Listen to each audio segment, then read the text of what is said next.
क्या आपको थोड़ा चलने पर भी सांस फूलने लगती है? क्या आपकी खांसी महीनों से ठीक नहीं हुई? तो हो सकता है ये सीओपीडी की समस्या हो, यानी क्रॉनिक ऑब्स्ट्रक्टिव पल्मोनरी डिजीज, फेफड़ों की एक गंभीर और लंबे समय तक चलने वाली बीमारी। इस बीमारी में फेफड़ों की नलियां सिकुड़ जाती हैं, जिसमें हवा का अंदर बाहर जाना मुश्किल हो जाता है। सीओपीडी धीरे धीरे बढ़ती है। शुरुआत में लक्षण हल्के होते हैं, लेकिन समय के साथ सांस लेना भी एक संघर्ष बन जाता है। इसके कुछ आम लक्षण हैं, जैसे लगातार खांसी, बलगम बनना, सीने में जकड़न और थोड़ी सी मेहनत में ही थक जाना। सीओपीडी की और जानकारी के लिए हम फेलिक्स हॉस्पिटल गए, जहां हमारी मुलाकात डॉक्टर प्रियदर्शी से हुई, जिन्होंने सीओपीडी की समस्या को विस्तार से समझाया। नमस्कार, मैं डॉक्टर प्रियदर्शी, आपका पल्मोनोलॉजिस्ट बोल रहा हूँ।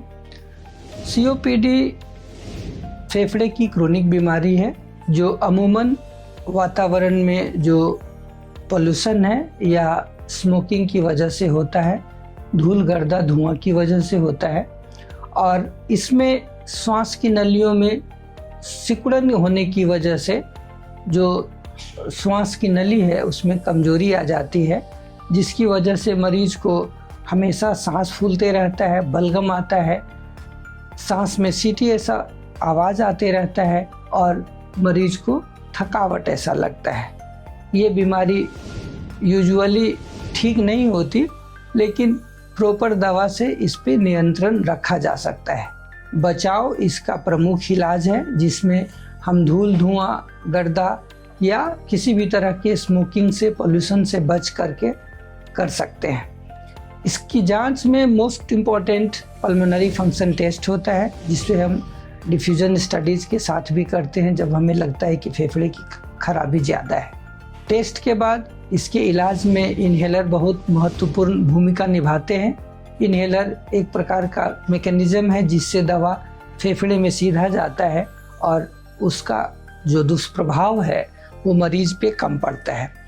चूँकि बीमारी ठीक नहीं होती, लंबे समय तक या आजीवन चलना होता है, इसलिए दवाई भी ऐसे दी जाती है कि उसका शारीरिक दुष्प्रभाव कम हो। इन्हेलर के साथ ये विशेषता है। जहाँ तक इससे बचने की बात है, हमने बचाव का बात करा।